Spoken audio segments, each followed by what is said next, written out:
Aku kon nyapa iki. Dalam? Aku kon nyapa. Monggo mandap. Aja. Tuan rumah. Iya.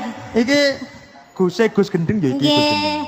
Sugeng dalu, Mbah. Sugeng gak melok. Anu maksudnya selamat ngoten lho, Gus. Selamat juga melok. Iki. Angel ta. Angel makane kan mudun ae. Biarlah kan mudun, sampean lah dikruyuk jamaahe. Waduh. Nggih, maksud kula niku mugi-mugi jenengan pinaringan sehat selamat wilujeng. Amin. Panjang yuswanipun. Amin. Awet leh momong anak putune. Amin. Tambah sayang kalih kula. Amin. Kula jenengan gep napa? Anak. Tirase putu. Ya putu. Ya putu ya gethuk ya nok ya. Ngapunten bilih enten klenta-klentune. Ora enek sing kleru. Wow gojek lho, Mau Gus. namung gojek nggih, Gus. Sampun Alhamdulillah. tinggep tenanan nggih. Wis los nek aku iki. Ijih. Buse niku lek basa tertib kok ya. Kayak mau guyon tok lho nok diberane. Nggih, mau namung apa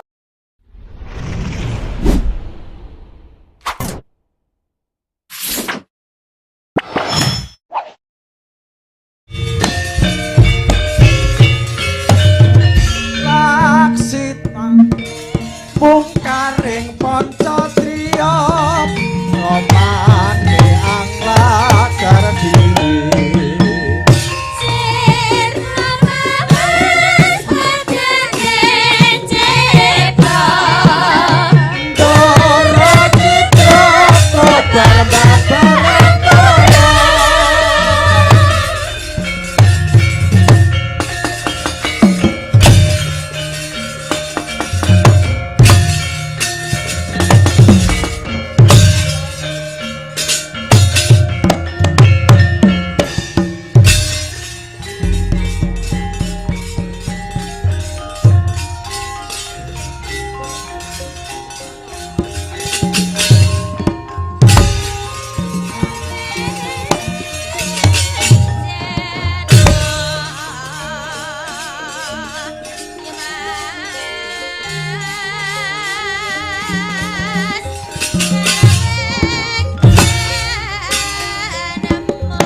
Redo mawur mangawur orahan Pengarane ngajurit kong maguru kongso Tata kaya butula wara panjriting turang Gusti miwang dwaja kang kekitir ora kata ingkang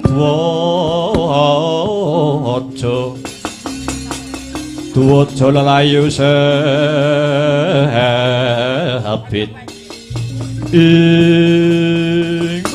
lah paman sengkuni kang sampun medal Jawi Dursasana nyungsung Maradiman Kang putra Tirta tinalang nyadong dawuh paman putra Sindhu pun jaya jatra nyungsun kabar paman sengkuni putra Pedhanyangan pun swatama cemadong dawuh paman iya Kurawa kabeh sing ora iso ndak sebutke siji mbaka siji gandeng wis padha mlumpuk mara enggal rungokno gatekno kang sarta nglakonana pripun paman dina iki Kakang Wanakangger Duryudana lagi mesgul penggalihe bareng tak suwuni dawuh catur netra mesgule anak Angger Duryudana tinemune jebul dina iki peranaan Pandhawa padha cumandha ana sumur Jalatunda manut telik Sandi Ngastina peranaan Pandhawa kabeh iki mau dipandhigani karo anak Janaka ya kuwi Siwisanggeni. Mbuh apa wae sing dadi niate ning kabeh tumindake peranaan Pandhawa iki mau wis kleru. Krana sumur Jalatunda mono klebu wilayah ke bawah Ngastina. Lah kok peranaan Pandhawa wani tenanangan tekan kono. Miturut gagasane Kakang Wanakangger Duryudana tumindake peranaan Pandhawa kang kaya mangkono iku padha karo satru mungguing cangklaan nantang alus karo para Kurawa. Mula Kurawa ndak klumpuke ana kene krana bakal tak kongkon nyingkirke Wisanggeni lan peranaan Pandhawa liyane. Yen ora gelem sumingkir saka sumur Jalatunda becik dipateni wae. Makaten mawon ya. Mula ora susah gagas sing rena-rena. Mara diage mangkat aja mbok kendhoni ning malah tumrap kenceng ana. Dadi muga-muga entuk pangasih saka Gusti Kang Maha Asih. Mara sira metu njaba perintah Wadyabala Swatama dhewe nggih. Lumarap ana sumur Jalatunda, peranaan Pandhawa ditundung saka pawan kono. Nok ngestaken dawuh amit madal pasilan pawan. Sangapate sigra Maranata baris nyabiji kumolong dampyak bregut lampahe binarung trapyak watang agate kumalar ngabagi sorae gumuro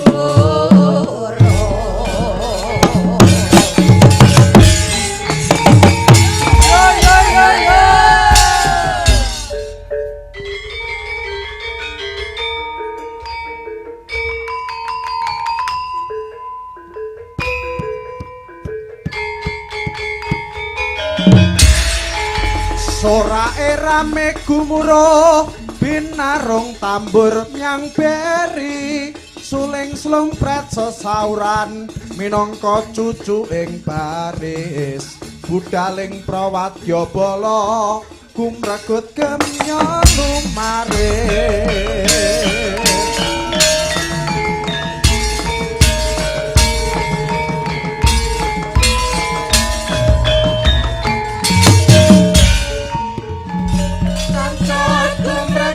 Budaling Prawadyabala sepet tambur kompiri sajuru-juru suling sumpet mono sesauran mamuran budaling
Oi, oi.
Cancut kumregut ngembat watang ora basa mungsuh tangkep jojo kantaran bau sayekti dingolena prapteng lampu sirna madyaning palugun sirna madyaning palugun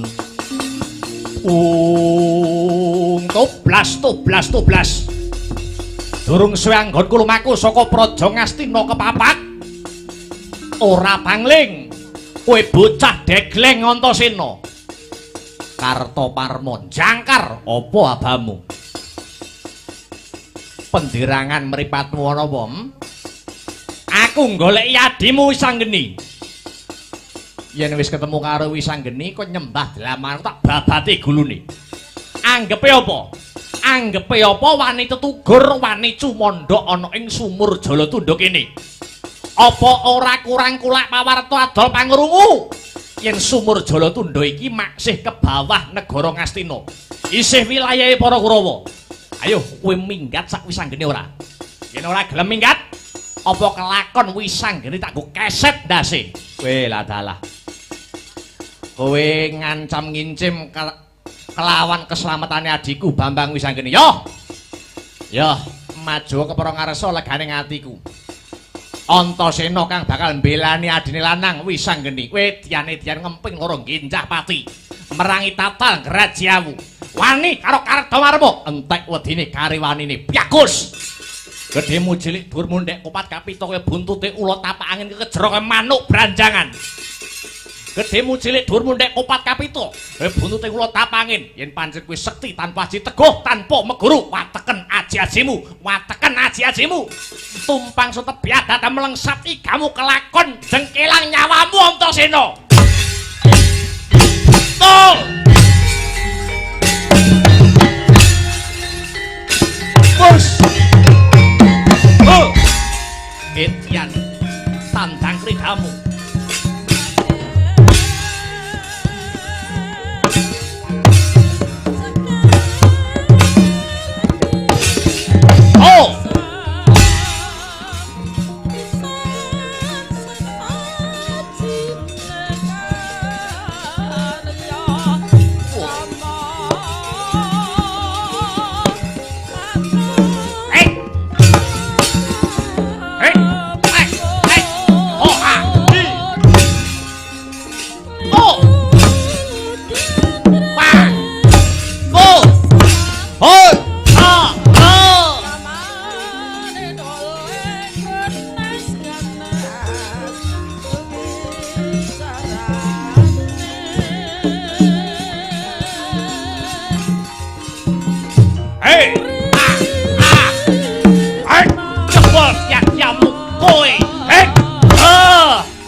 lho dadi gotongane.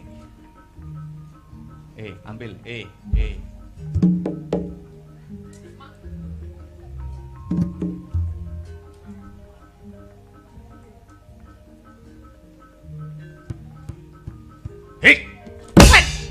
Menteles.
Jayadrata kang bakal magut ana pupuh. Apa siratan adre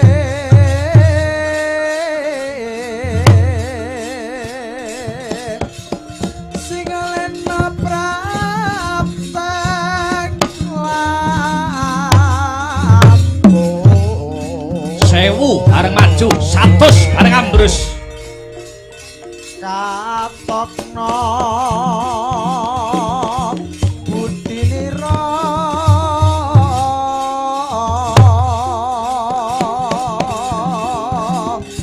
sira mesti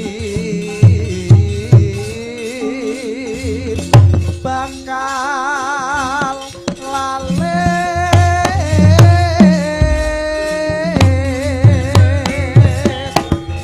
Ayo, sapa sing dadi musuhku?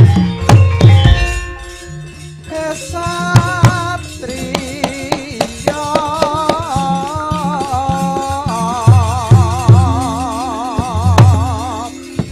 ambu bareng mangarso.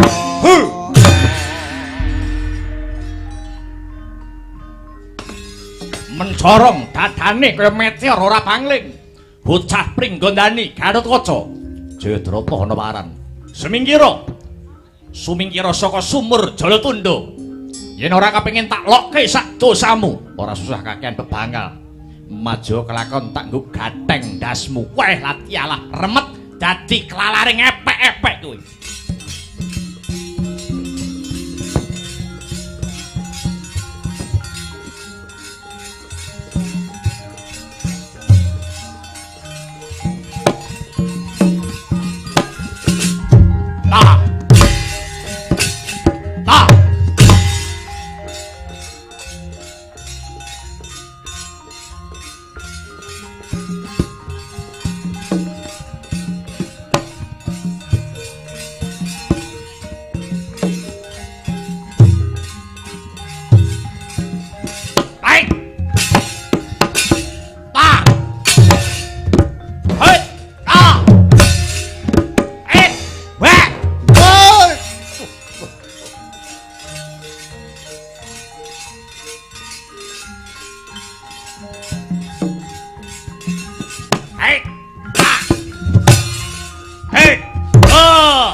Ah.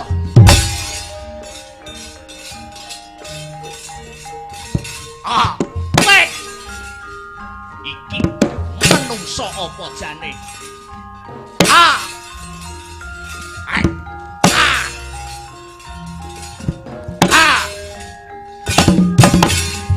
Hei. Ah.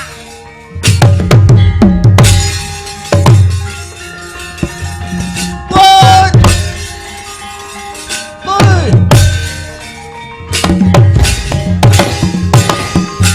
Hei, hei. Woi.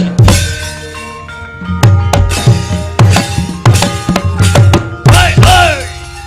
Hei.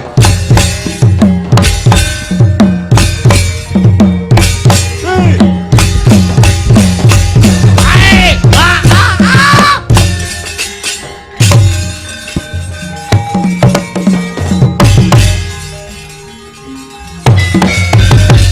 Hei. Weh. Wah.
Mawut kang katrajang ing dahana wadya sanggep keprabon perang kang obro marekapa Kartomarma lonjong mimis playumu melar mingkus ambekanmu. Ana apa, Nger? Ana apa, Kartomarma? Kepiye kabul kawusanane Kartomarma? Waduh, ngaturi ketiwasan swasana nagare Ngastina dinten sak mangke prasasa tepung wakul binaya mangat pranaan Pandhawa mboten purun kisah saking sumur Jalatundha malah kepara gempur balik wonten Praja Ngastina. Para Kurawa sami keseser miwah wonten ingkang karangket niki mengke sisip sembire luput katuranggane Praja Ngastina badhe bedah kados pundi Ndaka Prabu Edyan.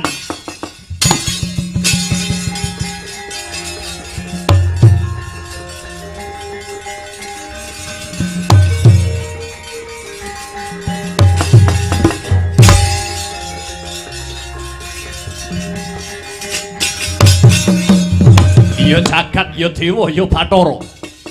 Kados pundi Bapa Durna? Ngastina meh bedah, Ngastina meh gempur. Lule. Prayogi medal kemawon saking nagari Ngastina pados senjata pitulung, Nger. Wonten pundi anggenipun badhe pados senjata pitulung Bapa? Punapa wonten negari Ngamarta? Mboten, Nger, mboten. Ampun ngantos wonten ing nagari Ngamarta. Sowan wonten Dandang Mangure utawi alas Krendayana, sowan Tandya Bathari Durga, Nger.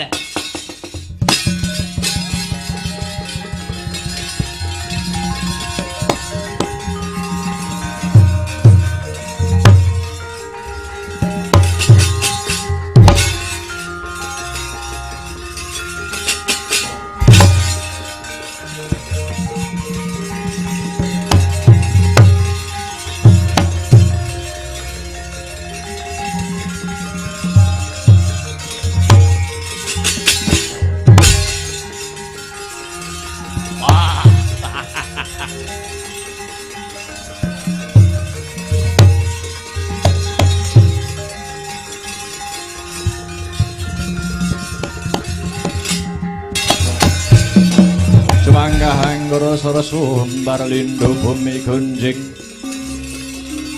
Bumaludha guntur ketut piye paran pawaratane Kakang Antasena aku lagi wae jogar anggonku Tapa Semedi petiwasan Kurawa ora narimakake awake dhewe cumondhok mapan ana sumur Jalatundha kene satemah iki mau ndadekake dredah munggahe panca bakah para Kurawa bubar mawut sak ratune ya kuwi Wa Prabu Duryudana minggat pisan saka negara Ngastina sajake giris lan miris nyawang kekuwataning peranaan Pandhawa piye iki terusne apa ora terusne no manut wangsit kang tak tampa sajroning aku Tapa Brata iki mau aja leren anggone ngelingke marang angkara murka nganti wujude kanugrahan ya kuwi wahyu kasatriyan iki mengko kelakon tak regem Kakang. Lah iki banjur karepmu piye? Ayo melu aku. Ratu Ngastina Wa Prabu Duryudana dioyak. Nadyan ndelik ana lak-laning naga aja mandhek anggone goleki. Yo, ayo.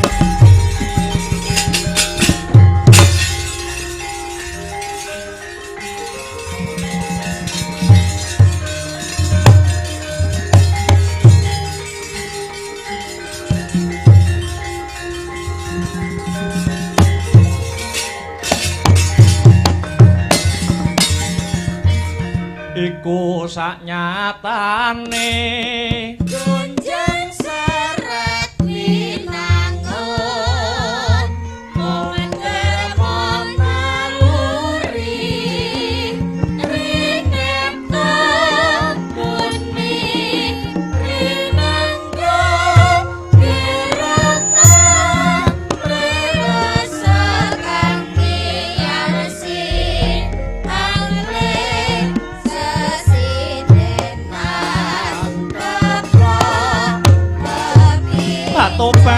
Tobat. Iki ora pengling kaya putuku Ngastina Si Duryudana kang sarimbit kelawan pandhita ing Sokalima Begawan Durna. Padha becik sak praptamana ndandang mangure nggir. Tansah pinaringaning kawidadane yang Batari nir ing sambikala kang wayah sembah pangabekti kula unjuk Kanjeng Eyang. Ya wis tak tampa. Ora lewat pangestunipun yang ndandang mangure tumuli tampanana ya kulup. Kula pun didados jejimat handayani dhateng kasantosan. Duryudana, sumengko pangawak Bajra handamar sasi kita anawung wigati. Katon banget anggonmu garagapan ketitik unjaning huswa ora tinata malah katon daleweran keringetmu. Ana parigawe apa? Mara coba matura kelawan eyangmu ndandang mangure. Tandya Batari, waleh-waleh menapa? Sampun boten-wonten ingkang kula toleh-toleh malih kejawi namung paduka ingkang badhe asung pepadhang dhateng negari Ngastina. Lire kepiye kowe matur kaya mangkono Duryudana? Mugi handadosna kawuningan menawi boten saking pambiyantu paduka tartamtu negari Ngastina sakmangke sampun bedah lan dipun kukup dening panjalmaning mengsah. Sebabe apa kok kaya mangkono? Apa ana parang muka kang bakal hanjong keng kawibawan negara Ngastina? Leres sanget Tandya Batari. Sapa sing wani njongkeng palungguhan Ngastina? Boten sanes namung putra lancur Pandhawa satriya ing Drapsila geni anak Janaka inggih pun Wisanggeni. Kawitan Wisanggeni dalah peranaan Pandhawa cumondhok wonten sumur Jalatundha. Kamangka sumur Jalatundha maksih ke bawah nagari Ngastina kaliyan para Kurawa. Wisanggeni sak peranaan Pandhawa badhe dipun tundhung nanging malah peranaan Pandhawa gebak peperangan. Kurawa bubar mawut. Kurawa sami kalah kepara wonten ingkang karangket mila ngantos Duryudana keplantrang dumugi ndandang mangure mriki. Kula namung nyuwun senjata pitulung tombak kenceng supados paduka Tandya Batari saged ngasoraken kridanipun Wisanggeni.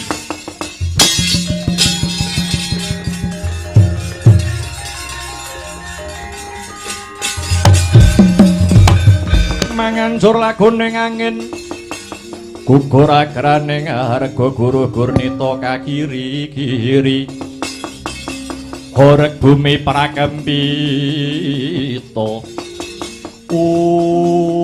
ya jagat ya dewa ya bathara ora nyana babar pisan mula nganti kowe keplayu saka negara Ngastina tinemune jebul sing kebak peperangan Siwi Sanggeni inggih Kanjeng Yang Benari kersanipun kados pundi sadurunge aku methuki Wisanggeni kowe Duryudana tumuju ana negara Ngamarta nyuwuna pambiyantuning para Pandhawa yen to iki mengko kepepete aku ora bisa ngendhake pakartine Wisanggeni mangsa bareng Pandhawa kudu bisa nyirep perkara iki kula isin kula wirang menawi kedah berangkangan dhateng negari Ngamarta batu-batu yen kowe isin kowe bakal kelangan kawibawan dadi ratu ana negara Ngastina kados pundi Bapa Durna leres saturipun Tandya Bathari sowan wonten Ngamarta menika langkung prayogi nggih menawi tetela mekaten kula nyuwun pamit saupami Wisanggeni ngoyak ngantos dumugi mriki kula borongaken Sang Tandya Bathari ya aja kuwatir rasamu Duryudana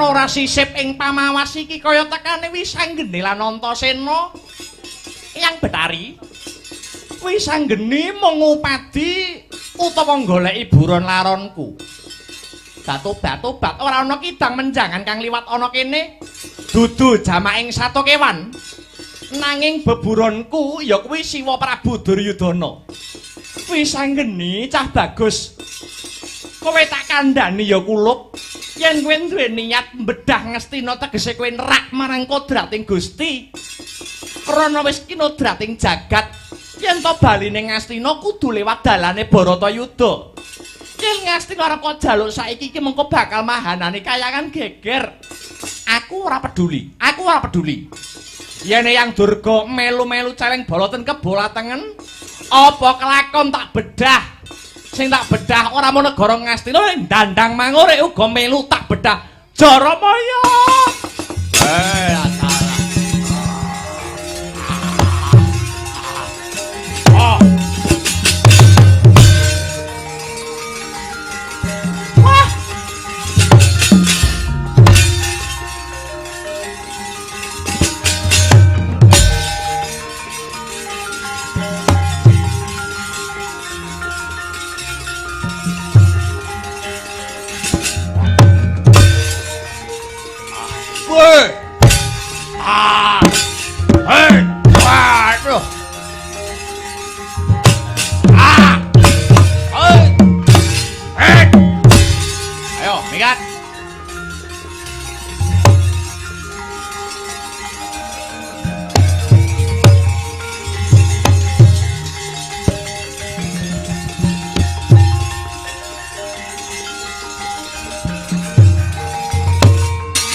apa kalah sepele nek mung bangsane lembut kalah sampurna karo mating Gusti sing jenenge menungsa ya syukur yen pancen kaya mengkono tak sawang Jaramaya sak wadya balane wis padha bubar mawut wedi karo aku kok dak ya aku saiki duwe panemu liya panemu piye perkara Siwa Duryudana ora usah dioyak mesake. Oh, gini kuwi duwe rasa melas. Iya. Lah terus aku kok kepengin dadi ratu ana Dandang Mangure kene ya. Oh, kowe aja ngawur. Kene iki klebu kayangan lho ni. Kene iki kayangan. Aku ora peduli. Pancen niatku wis anggenar mboreke jagat sak isine. Ora bakal mandhek lehku gugat sadurunge wahyu kasatriyan durung bisa tak regem. Aku ratune Kakang Antasena Patihe. Kowe ratu jenengmu sapa? Kok leh ora?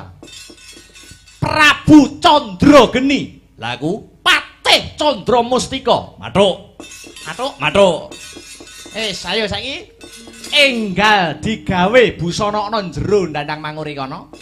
Negara Dandang Manguri ratune Prabu Candrageni, Patihe Candramustika. Ya manut karo cah gendeng pokoke.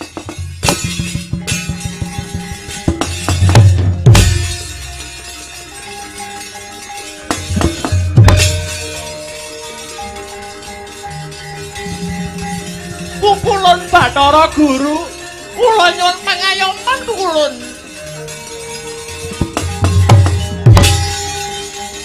Ora mikir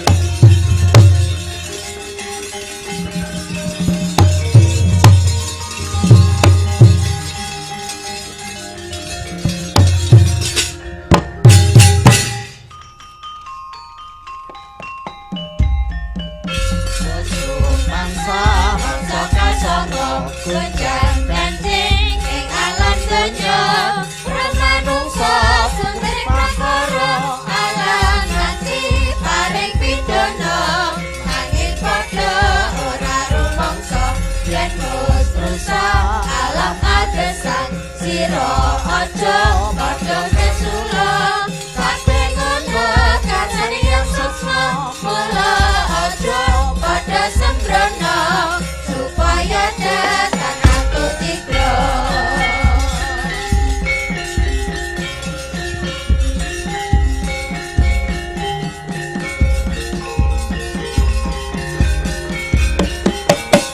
Gantya ingkang winuwus medaling repat punakawan Kadi Tirta Kencana.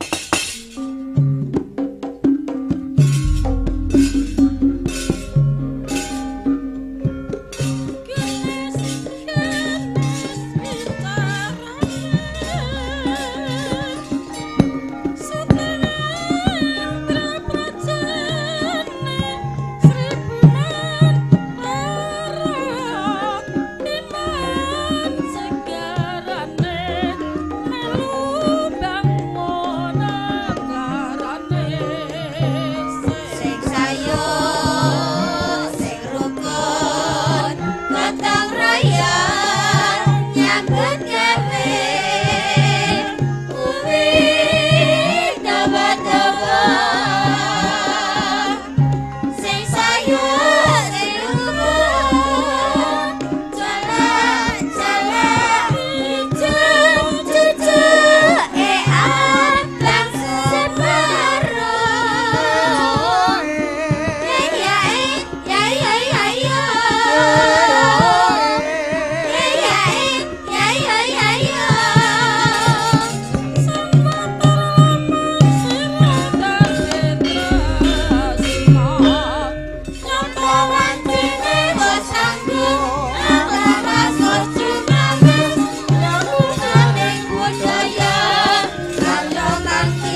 Subhanallah walhamdulillah wala ilaha illallah wallahu akbar.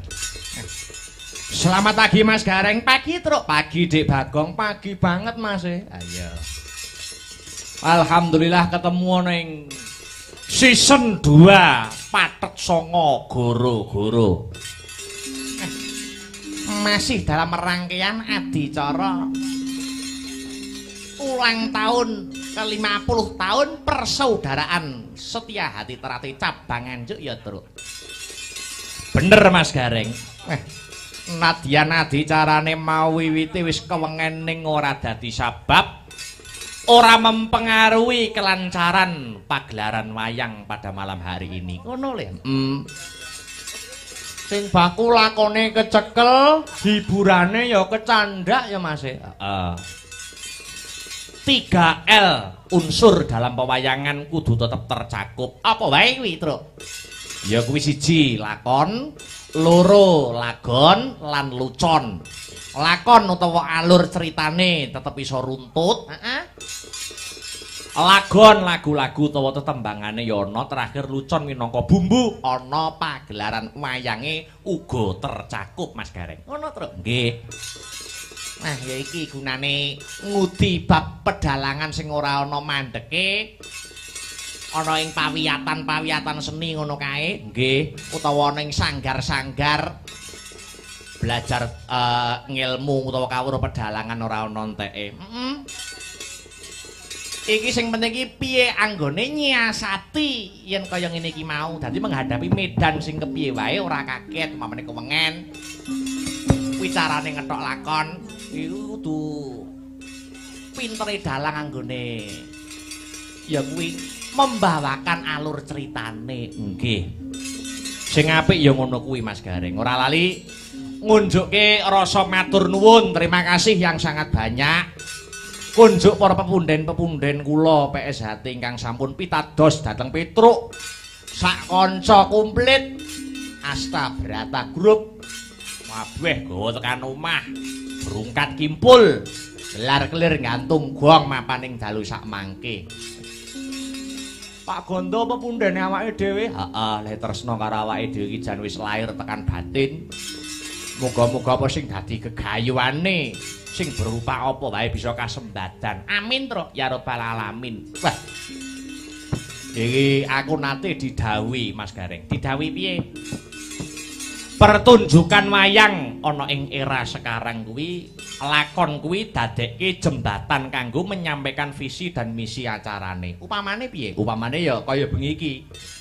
Mengeti ulang tahun PSHT, ya ta? Lakone Wisanggeni Gugat. Nah, lakon Wisanggeni Gugat iki dadi jembatan utawa pancatan kanggo media penyampai acara sing terkait kelawan PSHT. Oh, ngono. Lah iki angele ning kene iki. Yen lakon wayang gur dlucur mlaku no. Tak kira ora sepira angel kaya Wahyu Cakraning Ngrat ya ngono kae, Makutha Rama ya ngono kae. Wisanggeni Gugat jane ya guru ngono kae. Ning sing angel kuwi piye mewadahi visi misi mau nganggo lakon utawa cerita wayang. Oh, ngono heeh. Iki jane umpama ning mata kuliahe garap lakon. Oh, ngono heeh. Dadi lakon iki jane dipikir keri. Sing penting arep ngangkat apa sik, nilai apa sik, gagasan pokoke apa dhisik. Mengko lagi diwadahi nyang lakon wayang. Wah, iya ya. Iya ya, Truk. Para ben ya klungsu-klungsu melu udu berkreasi sesuai kemampuan. Isih akeh kekurangane timbang keluyane Mas. Heeh. Mula nyuwun ngapunten mila wonten lintah-lintune ngatur, ya. Kabeh kuwi pambudidaya, kabeh kuwi berusaha. Tujuane ya kanggo budaya iki aja nganti ditinggal karo generasi penerus.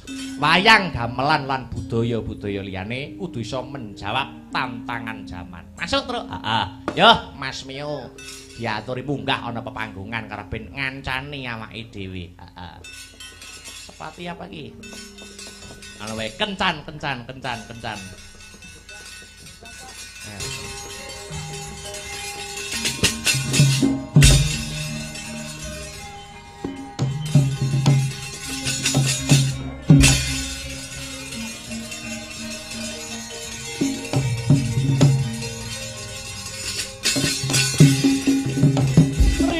Sarta nuting ranu Sing karso nira dene kayon manis sing nira Gusti Rohing kamal mirah ingsun semira tuing putri sidang aku enak Om awik nabastu nama sidam sekaring buwana langgeng Kakang Narada kula bisa banteng lareng kawula wonten punapi Adi Guru kayangan Suralaya sak mangke kahananipun beneh kalian padatan kayangan ketaman goro-goro kagiri-giri mubal endute si Blegedaba ngakak galak pemitir petite Sang Hyang Nagaraja akarya goreh rongeh para hapsara miwah hapsari sedaya kala wau kadaya saking punapa Kakang Adi Guru gara-gara kagiri-giri lan sedaya ruhara ingkang hanimbrung dhateng kayangan menika kawit saking kaperbawan titah pujangkara pun wisanggeni anggenipun sak mangke nedeng tapa brata mapan wonten ing sumur Jalatunda Adi Guru Kakang wisanggeni nedeng mangun brata ngantos saged ngorekaken kayangan Suralaya inten paduka Kakang punapa ingkang dipun suwun kalian titah pujangkara pun wisanggeni Adi Guru menapa supe nalika jaman lampahan laire wisanggeni duk kepungkur paduka janjeni dhateng wisanggeni menawi wisanggeni sampun ngancik dewasa wisanggeni badhe paduka paringi kanugrahan ingkang ingaranan wahyu kasatriyan paduka kemutan menapa mboten Adi Guru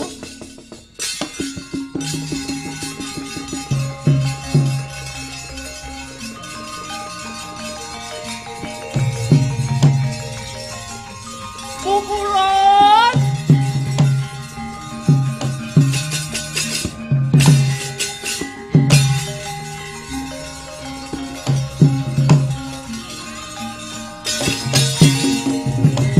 bumi gonceng langit kelap-kelap katon uler gencanging alis risang maweh gandrung sabarang katulu wukir moyak mayik ing Durga ana parigawe apa dene jeneng kita Durga sowan marak tanpa tinimbalan amit pasang kaliman tabe sinabeto ing ila duni dumawahing tawang tuwang pukulun mboten nginten babar pisan mbok menawi badhe kewirangan ingkang garwa pun tanja Bathari Durga pukulun kewirangan piye ingkang sekawit kula menika nampi sowanipun putu kula Duryudana nyuwun senjata pitulung dumateng pun Bathari Durga awit nagari Ngastina badhe dipun bedah pranaan Pandhawa ingkang dipun pandhekani kalian Bambang Wisanggeni nanging boten weruh sangkan paraning bilahi Wisanggeni malah prapta dumugi Ndandang Mangure Wisanggeni wani nyalahke Bathari Durga ingkang ngayomi dumateng pun Duryudana satemah samangke Ndandang Mangure bedah pukulun malah kula tingali saking katebian Wisanggeni murang tata wantun pados busana ratu lan lenggah dampar keprabon wonten Ndandang Mangure tobat pukulun kula nyuwun pengadilan dhateng paduka pukulun niki mestinipun wonten campur tanganipun para Pandhawa anggenipun badhe memirang Kurawa memirang Bathari Durga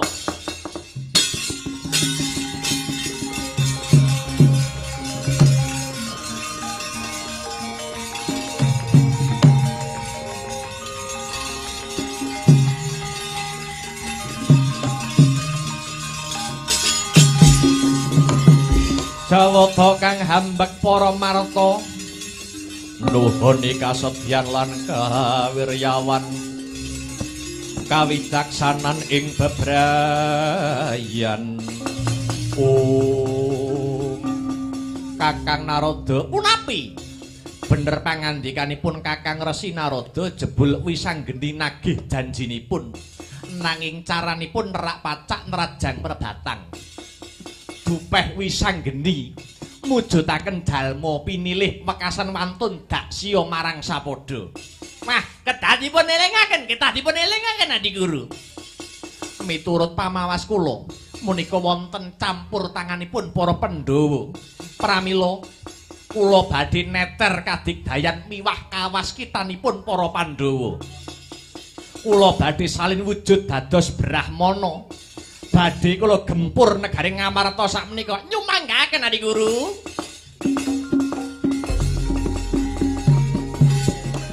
Sikra kang bala tumingel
punapa mirah ingsun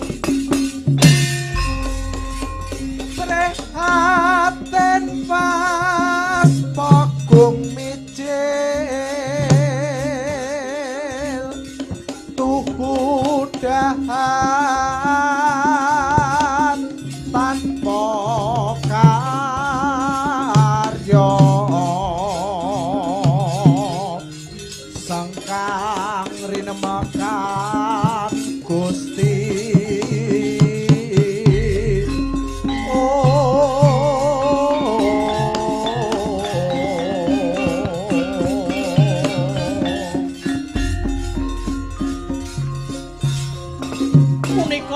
Pandhita Durna tuwin Yayi Prabu Duryudana. Lho, inggih, Nger. Kula ingkang sowan, Nger. Wonten menapa Bapa Panembahan?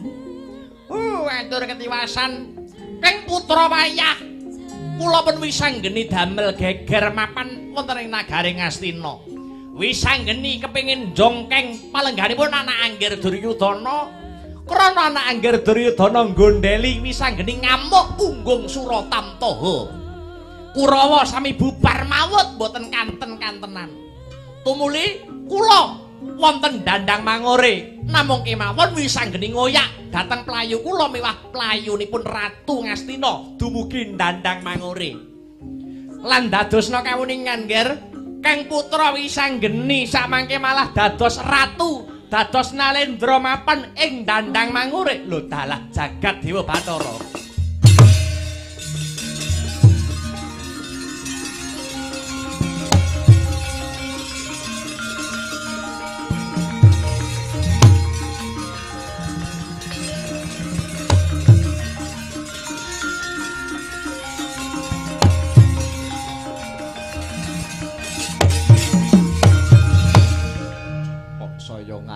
Saya ngadoh kaya wong salat tarawih. Saya maju. Dara piye sajake anakmu wis anggeni didombani karo anak-anakmu Antarja Gatotkaca kang sarta Antasena.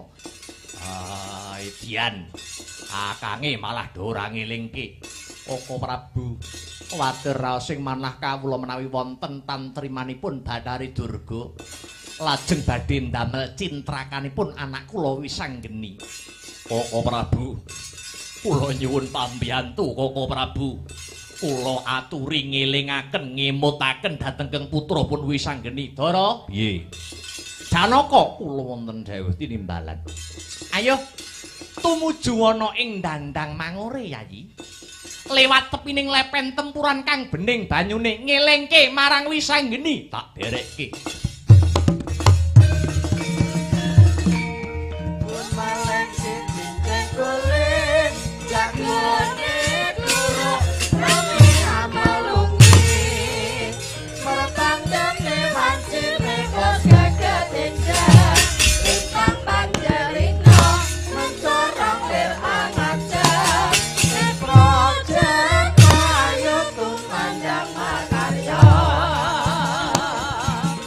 Tumaleng si cincin golek jagone guru rame amalungi matang dene wancine bos gagat endah lintang panjerino mencorong lir angajab projet ayo tumandang makanya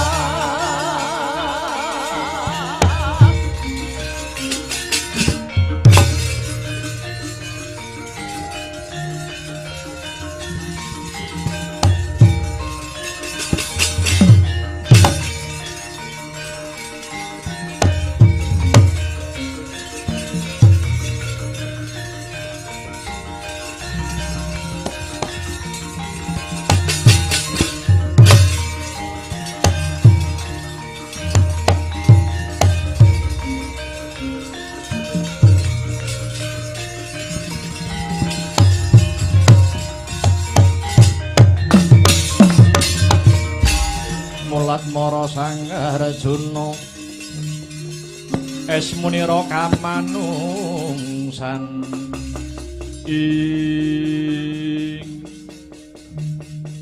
Werkudara piye Janaka kula wonten dawuh blas to blas anakmu bareng dandan ratu kok baguse ora jamak ya mung cah mburi kae kok ora ana wangun-wangune babar blas. Kecil Antasena. Yayi Prabu Candrageni. Ana apa Kakang Patih? Soi. Umolancang tudang-tuding. Jagat wasisane ngabathara jagat.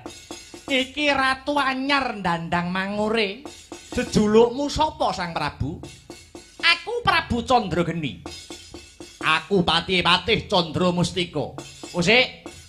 Sang Prabu Candrageni bisa dadi ratu mapan ana Dandang Mangure iki duweni sedya apa?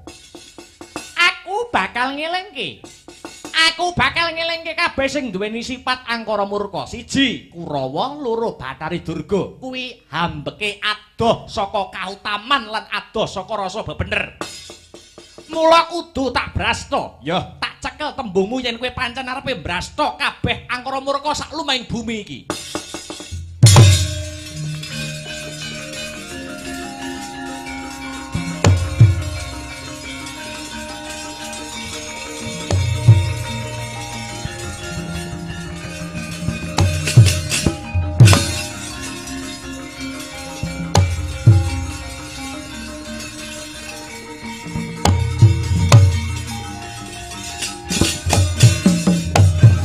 Sinuwun Dwarawati. Petruk mlayu-mlayu gawe kaget ana apa? Aduh ngaturi ketiwasan. Ngaturi ketiwasan sinuwun. Ngamarta geger. Wonten pandhita anyar katon ingkang badhe bedah negari Ngamarta. Lan ngancam ngincim badhe mejahi para Pandhawa. Prabu Candrageni. Piye Sang Prabu? Keblat 4-5 pancer. Wis nyumurupi yen Pandhawa kuwi dadi simboling kautaman. Kalamun Pandhawa bakal diincim patine, jare kowe bakal mbrasta sapa wae kang duweni watak angkara murka. Apa kowe arep meneng wae ngawuningani lakon kang kaya mangkene? Ya, Ratu Ndandang Mangore Candrageni sing bakal ngadepi pandhita kuwi.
Babu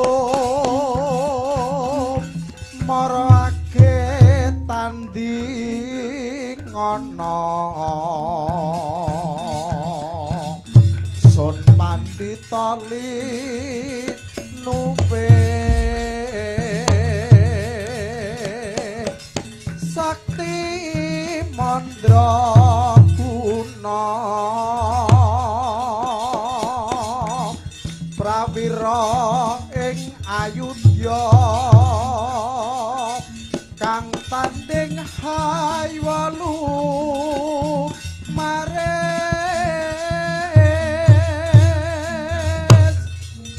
tan burung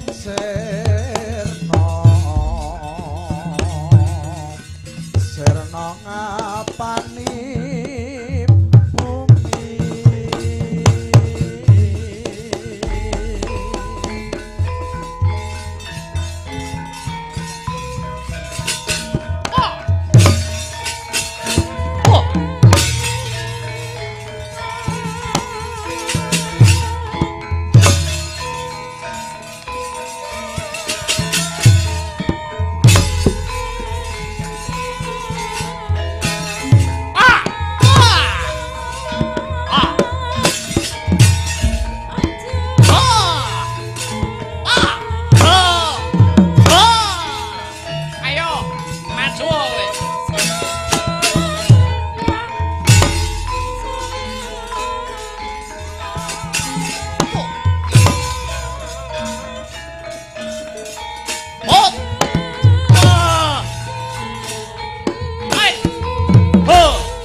Noyah nayuh Baskara titi mangsa den lepasipun nang jemparing risang Candra Geni dalah Candra Mustika badar wujud sekawit Bambang Wisanggeni dalah Raden Antasena.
Den mrayetna asmunira ririh eka balik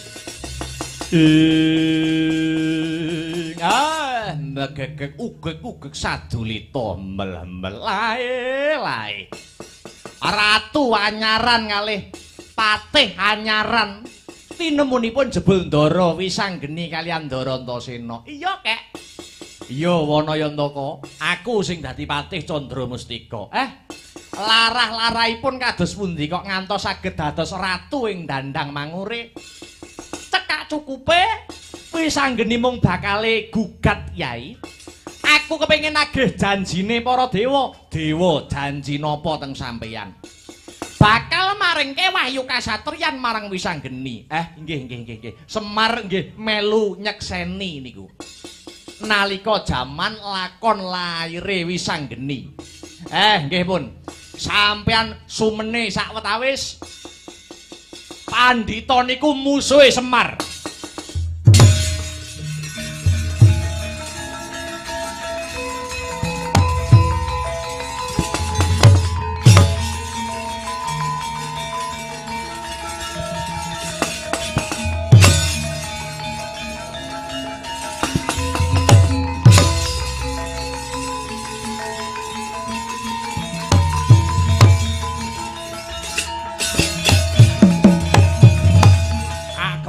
Ngamarta tak pateni para Pandhawa.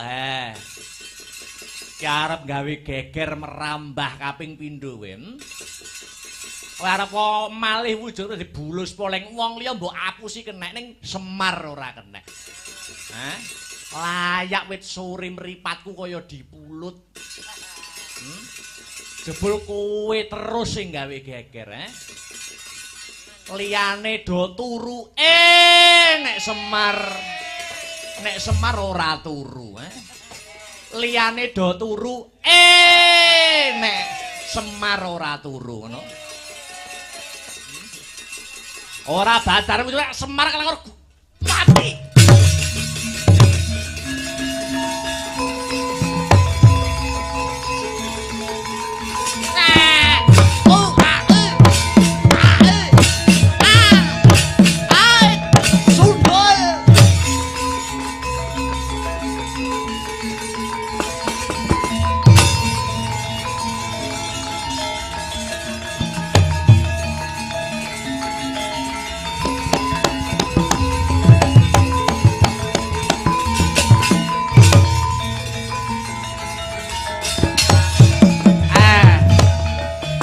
Wis ngerti pandhita iki mau panjilmamu Guru. Iya Kakang Semar sing gedhe pangapuramu. Ayo kowe mbiyen nate janji apa? Kowe nate janji apa karo momonganku Wisanggeni? Momonganku Wisanggeni iso nganti mbedah Ngastina, mbedah Dandang Mangure kuwi awit saka gugat bakal nagih karo janjimu. Iya Kakang Semar panjenengan ingsun mboya lali Sejatine panjenengan ingsun salin wujud dadi pandhita krana mung nodi anteping tekad Siwisanggeni sadurunge bakal sun paringi kanugrahan wujude wahyu kasatriyan. Yen pancen kaya mangkono enggal wulungna wae pahyune Wisanggeni mara coba nyaketa mrene kulup.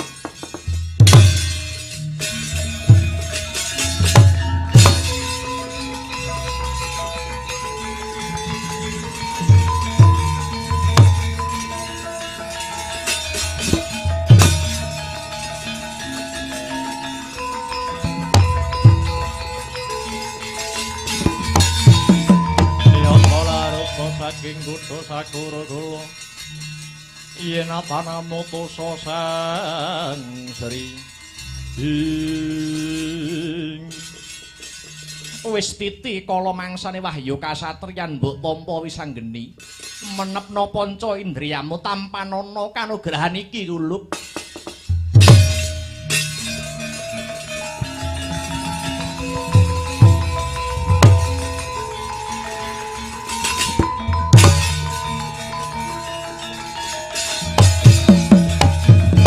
Ngaturke gunging panuwun marang pukulun Manik Maya kang wis mulungke kanugrahan wahyu kasatriyan marang Wisanggeni.